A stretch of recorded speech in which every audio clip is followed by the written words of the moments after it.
Assalamualaikum warahmatullahi ta'ala wabarakatuh. Salam sehat dan salam sejahtera. Perkenalkan, nama saya Durham SPD dengan NIM 225040710812. Saya adalah mahasiswa PPG dalam jabatan tahun 2025 di LPTK Universitas Islam Malang, jurusan Bahasa Indonesia. Saya mengajar di MI Nurul Jadid Gardua, Robatal Sampang, dan saya akan melaksanakan uji kinerja dengan materi membaca dan memahami teks narasi. Ini adalah sebagai bukti bahwa saya adalah mahasiswa PPG dalam jabatan di LPTK Universitas Islam Malang. Demikian perkenalan dari saya. Wassalamualaikum warahmatullahi taala wabarakatuh.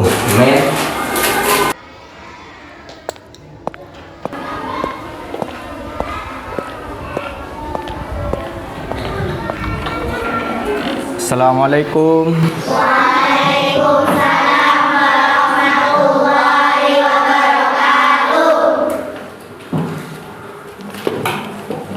Silahkan duduk kembali.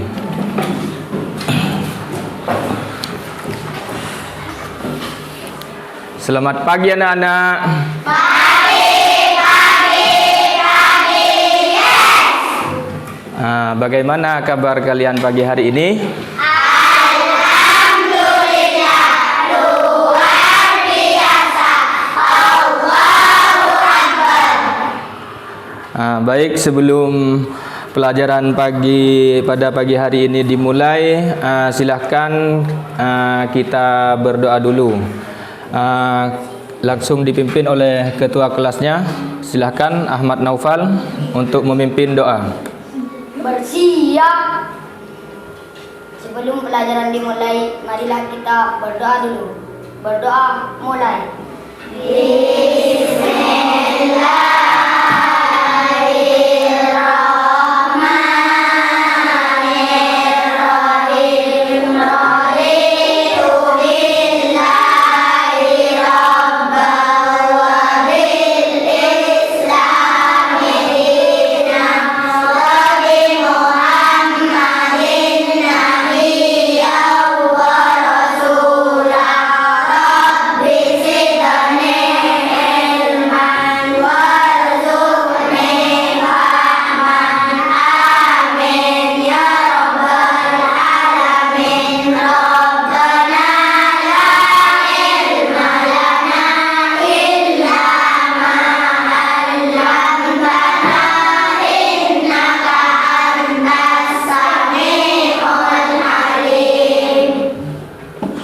Baik, kita telah selesai berdoa, dan untuk melanjutkan ke materi selanjutnya, marilah kita menyanyikan lagu Indonesia terlebih dahulu sebelum kita lanjut ke materi.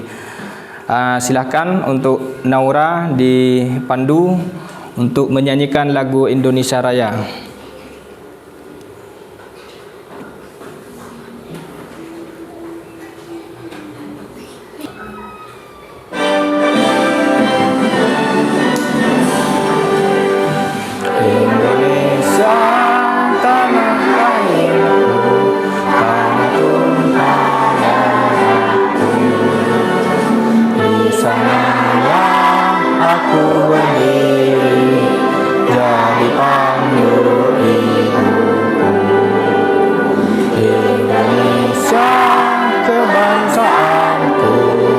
Bangsa dan tanah airku, marilah kita bersatu, Indonesia bersatu.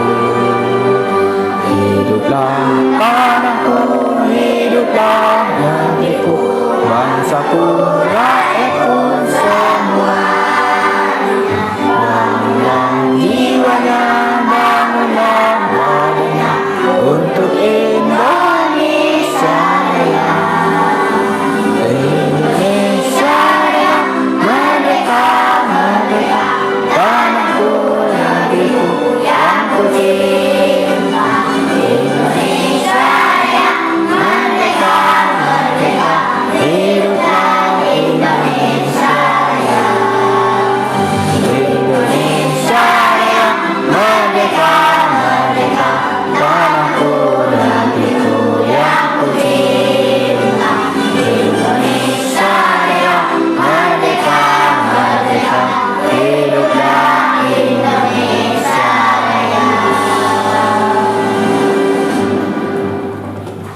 Silakan duduk kembali. Baik. Untuk mengawali pelajaran pada pagi hari ini, saya absen dulu untuk melihat kelengkapan siswa. Ahmad Naufal Abbas, Hadir Pak. Muhammad Farhan, Hadir Pak. Adi Farhan Maulana, Hadir Pak. Ashraf, Hadir Pak. Rifki, Hadir Pak. Kiromatus Sa'diyah, Naura, Hadir Pak. Tasya, Hadir Pak. Yuliana, Hadir Pak. Siti Aisyah, Hadir Pak.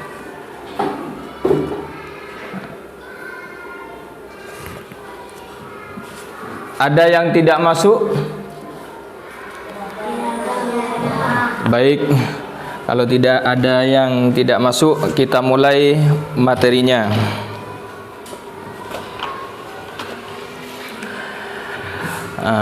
Kalau pada materi pertemuan sebelumnya, yaitu kita sudah membaca sebuah cerita rakyat.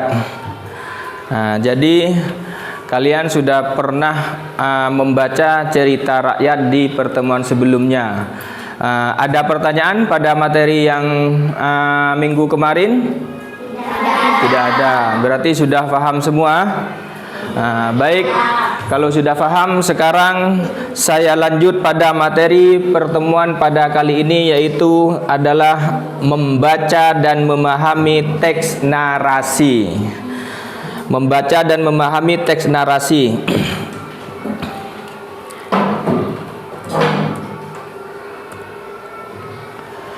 Dalam sebuah teks narasi, di sini ada unsur intrinsik dalam teks cerita tersebut.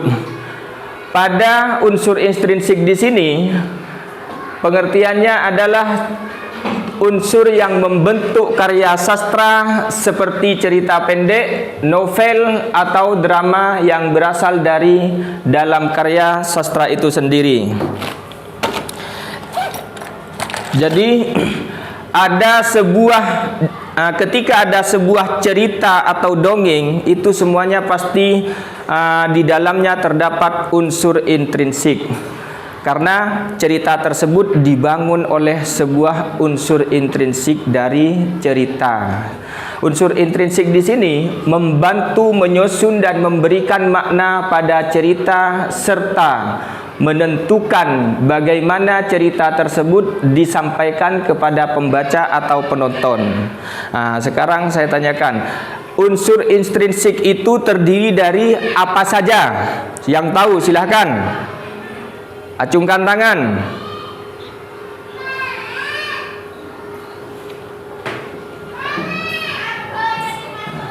Ayo, yang kemarin yang sudah dibahas apa saja? Ada apa? Ayo, satu. Tema. Acungkan tangan. Ayo. Satu. Tema. Dua. Ada bahan dan penokok. Tiga. Alur. Empat. Plot. Lima. Sudut pandang. Enam. Amanat. Mari kita cek apakah itu benar. Yang pertama tema, yang kedua tokoh dan penokohan, ketiga alur atau plot, latar atau sudut pandang itu posisi keempat, dan kelima sudut pandang. Latar atau setting ada di posisi keempat, yang kelima sudut pandang, yang keenam amanat. Mari kita masuk pada pengertiannya. Penjelasan dari unsur intrinsik tersebut. Yang pertama adalah tema. Di sini tema adalah ide pokok atau gagasan utama yang ingin disampaikan pengarang dalam cerita. Tema bisa berupa persahabatan, keberanian, cinta, atau tema-tema yang lainnya. Teman-teman punya tema-tema yang lain, silahkan.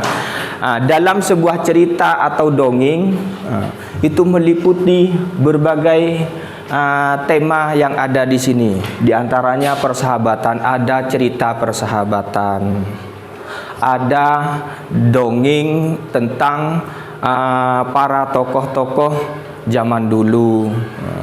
Ada di sini tema keberanian, ceritanya isinya tentang seorang pejuang yang berani.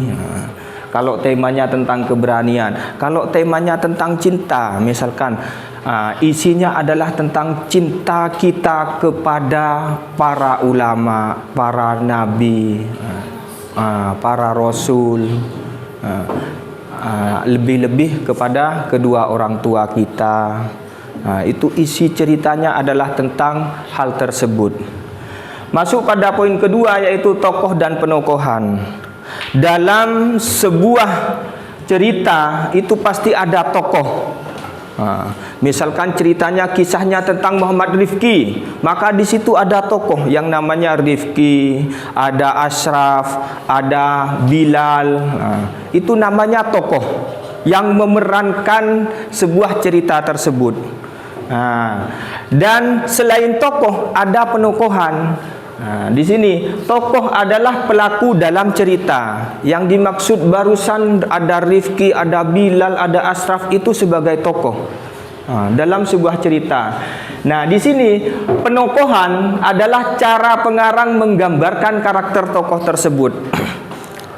Yang dimaksud penokohan tersebut adalah misalkan tokoh ini dibuat seperti apa oleh pengarang. Apakah mau dibuat sebagai pemeran orang yang jahat, mau dibuat sebagai pemeran orang yang baik, suka menolong, atau dibuat sebagai orang yang setengah-tengah, bisa jahat, bisa baik. Misalkan contoh cerita yang tadi disebutkan tokohnya, misalkan ada Rifki, Ashraf, Bilal. Misalkan Bilal tokohnya, dari tokoh seorang Bilal yang memerankan sebagai orang baik, atau penokohannya adalah menjadi orang baik. Rifki perannya sebagai orang jahat, atau ada tokoh antagonis, protagonis, dan tritagonis. Tapi biar lebih paham untuk kalian, ada orang baik, orang jahat, dan tidak baik, tidak jahat.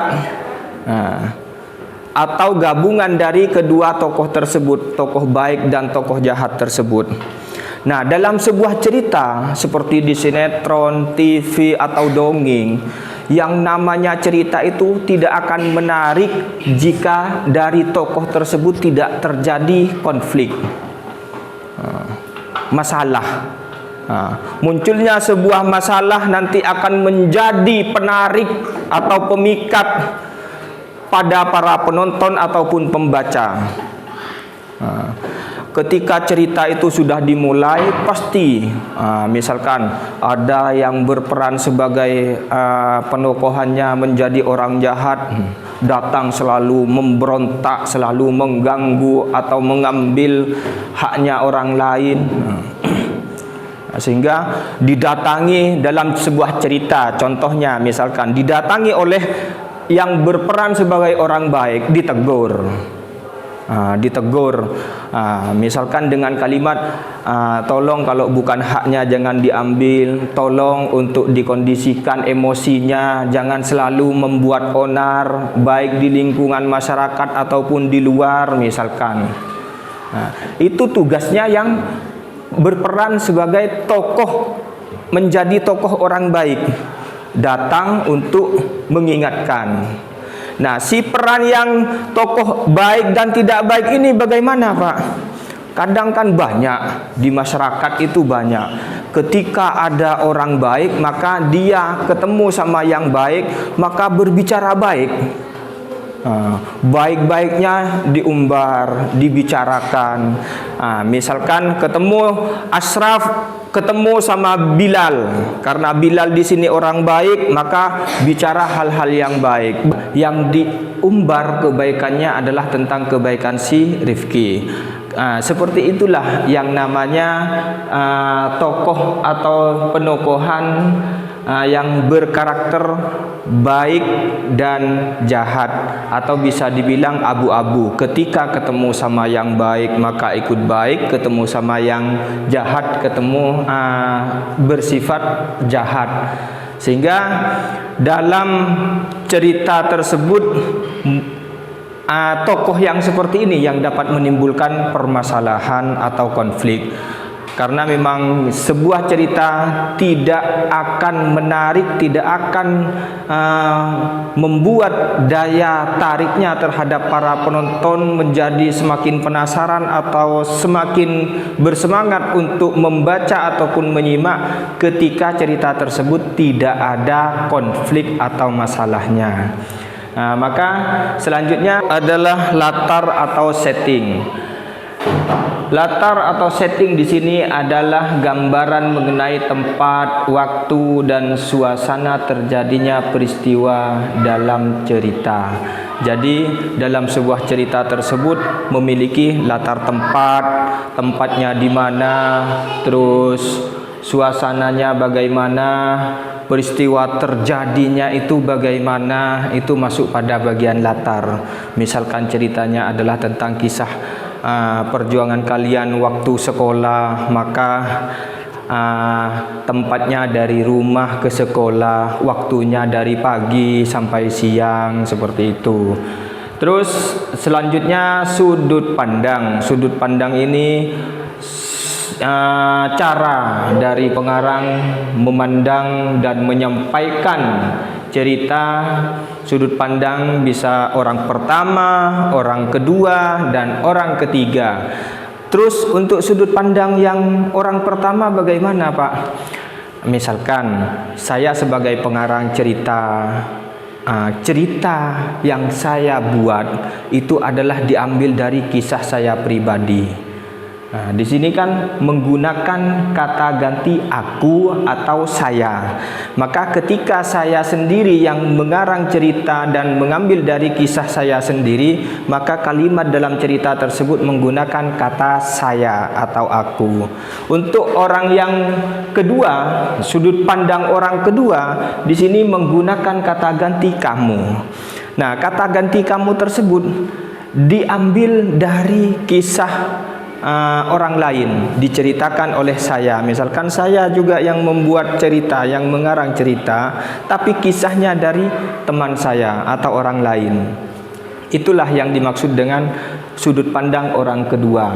Orang ketiga menggunakan kata ganti dia atau nama tokoh. Ketika kalian menemukan sebuah cerita dan di cerita tersebut menggunakan nama tokoh atau menggunakan kata ganti dia, maka disitulah cerita tersebut menggunakan sudut pandang orang ketiga.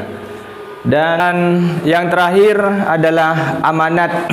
Amanat adalah pesan moral yang ingin disampaikan pengarang kepada pembaca melalui cerita.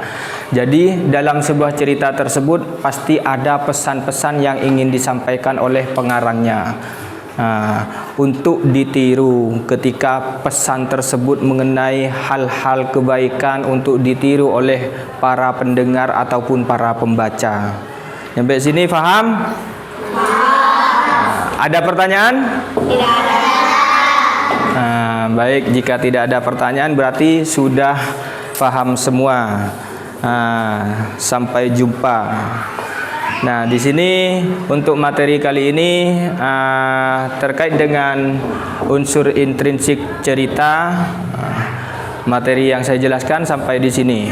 Jadi sebelum mengakhiri materi tersebut, materi yang barusan saya sampaikan, kita pasti ada penugasan atau ada tugas. Tapi sebelum memasuki pada tugas, biar kalian tidak loyo, tidak ngantuk, mari kita lakukan ice breaking terlebih dahulu. Ayo, fokus, konsentrasi. Siap? Tepuk satu, tepuk satu, tepuk dua, tepuk tiga, tepuk empat, tepuk lima, 2 kali tepuk 5. Bagus. Masih semangat? Baik. Silahkan kalian simak sebuah video cerita rakyat di sini. Setelah kalian menyimak sebuah video, nanti akan saya berikan tugas.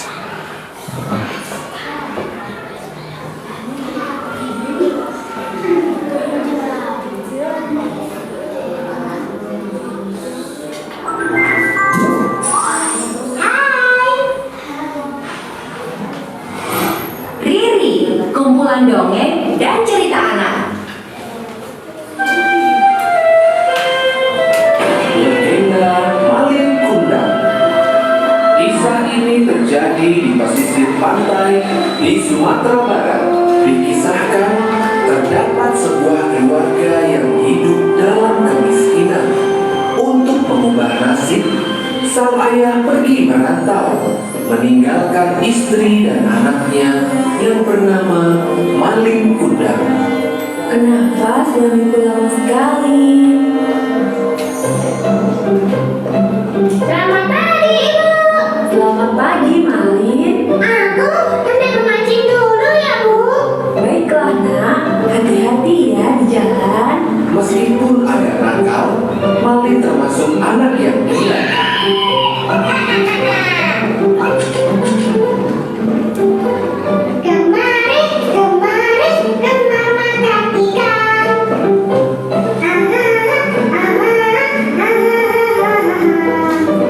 Sejak kecil, ia kerap membantu ibunya mencari ikan sebagai makanan sehari-hari. Lihat, Ibu. Aku mendapatkan ikan yang besar hari ini. Wah, hebat. Nanti ibu masakkan tumis ikan kesukaanmu. Seiring berjalannya waktu, Malin kecil tumbuh menjadi seorang pemuda yang gagah. Ia merasa kasihan terhadap ibunya yang terus bekerja membanting tulang sendirian. Ia bertekad untuk merantau demi membantu ibunya. Malin, apakah kamu yakin tidak merantau, nak? Iya Bu, doakan saja aku berhasil supaya bisa membantu Ibu. Bersama nahkoda kapal yang baik, Malin pun mulai berlayar untuk merantau. Sang ibu pun akhirnya merelakan kepergian anak menepi di sebuah pulau. Hingga secara perlahan-lahan kapalnya datang. Malin pun terdampar di sebuah pulau tersebut. Ia terlihat begitu lusuh tak berdaya. Apa ini? Kenapa tanganku batu? Ia bersimpuh memohon ampun, namun terlambat. Maafkan anakku ini, Ibu.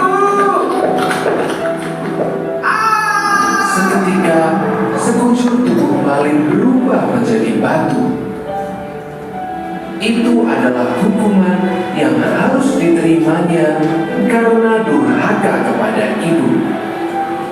Nasihat dari cerita ini adalah, ibu adalah wanita mulia yang telah melahirkan kita. Sayangi dan hormatilah ibu. Yuk dukung Riri dengan menekan tombol subscribe. Baik, sudah dengar dan menyimak video yang barusan saya putar. Jadi untuk selanjutnya adalah pemberian tugas. Di sini sudah dibentuk kelompok, maka saya akan memberikan tugas per kelompok, yaitu dari kisah video yang barusan kalian simak, kalian tonton, kalian nanti harus bisa menentukan tema, terus alur, sudut pandang, tokoh dan penokohannya, amanatnya. Kalian harus bisa menjelaskan atau bisa menyampaikan dari hasil kerja kelompoknya. Ini adalah teks dari cerita yang tadi, silahkan kalian bisa dibaca kembali dan silahkan keluarkan bukunya untuk mencatat unsur intrinsik dari cerita tersebut.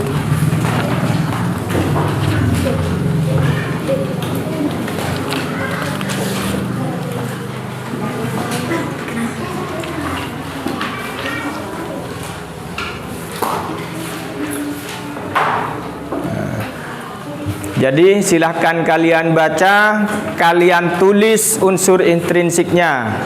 Tokohnya siapa saja, terus penokohannya bagaimana, terus alurnya bagaimana, sudut pandangnya bagaimana, setting atau latarnya bagaimana, dan amanatnya atau pesan dari video yang barusan kalian simak. Silahkan ditulis.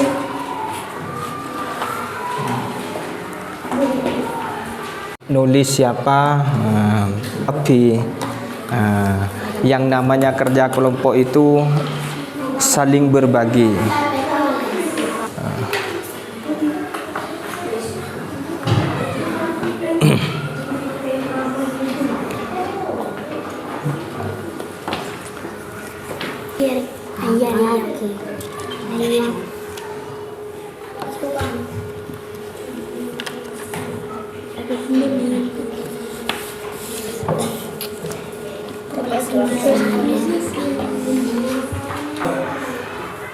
Sudah selesai semua? Sudah siap dikumpulkan? Jadi untuk pertemuan kali ini ada satu kelompok yang mempresentasikan di depan. Kelompok selanjutnya di pertemuan berikutnya. Paham? Jadi kita mulai dari kelompok pertama terlebih dahulu untuk mempresentasikan hasil tugasnya. Satu kelompok saja yang mempresentasikan ke depan dari hasil apa yang kalian simak dari video barusan dan yang kalian kerjakan dalam kerja kelompok. Untuk kelompok yang lain, kelompok 1, kelompok 2 dan kelompok 3 nanti dipresentasikan di pertemuan selanjutnya. Kelompok 1 silahkan yang mewakili siapa? Silahkan maju ke depan untuk mempresentasikan hasilnya.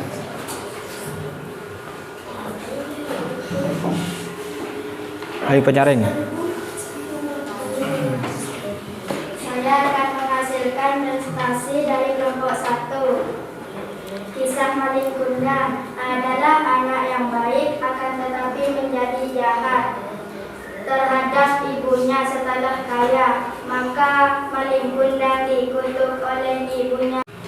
Terima kasih atas presentasi dari kelompok 1 barusan, dan jangan lupa di pertemuan selanjutnya kita melanjutkan presentasi kelompok 2 dan kelompok 3. Siap untuk kelompok 2 dan kelompok 3? Siap. Terima kasih. Jadi pada pertemuan kali ini saya akhiri sampai di sini dulu untuk materinya, dan kita lanjut di pertemuan selanjutnya tetap materi presentasi dan ditambah lagi dengan materi selanjutnya. Terima kasih, itu saja yang bisa saya sampaikan. Akhiron, assalamualaikum warahmatullahi wabarakatuh. Waalaikumsalam warahmatullahi wabarakatuh. Sebelum pulang bereskan dulu, berkemas-kemas dulu. Setelah itu berdoa dipimpin lagi oleh ketua kelasnya, Naufal.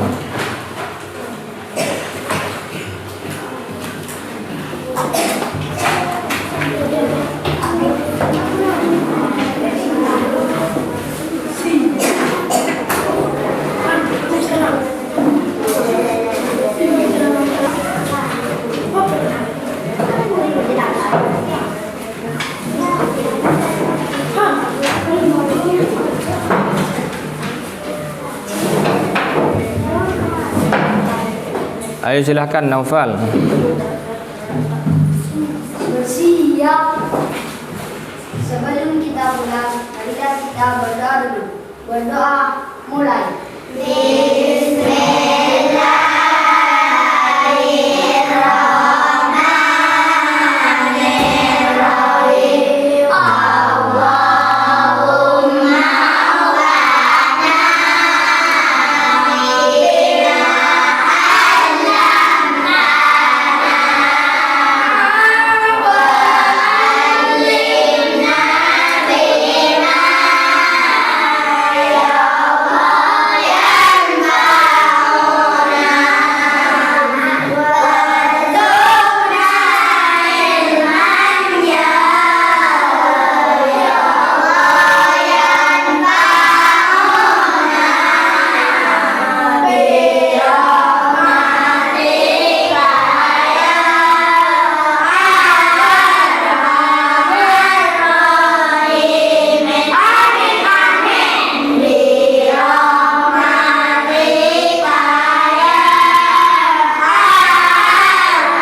Waalaikumsalam warahmatullahi wabarakatuh. Terima kasih atas waktunya pada pertemuan pagi hari ini. Untuk selanjutnya silahkan dimulai dari kelompok 1, bisa pulang, dilanjut kelompok 2 dan terakhir kelompok 3. Ayo silahkan.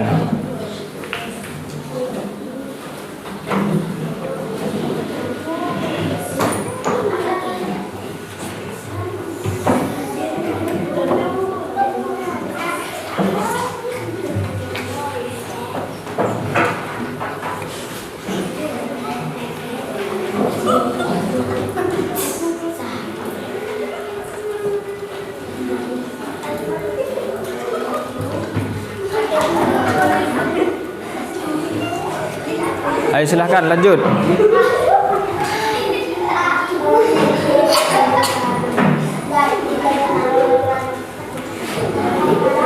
Ayo langsung cepat.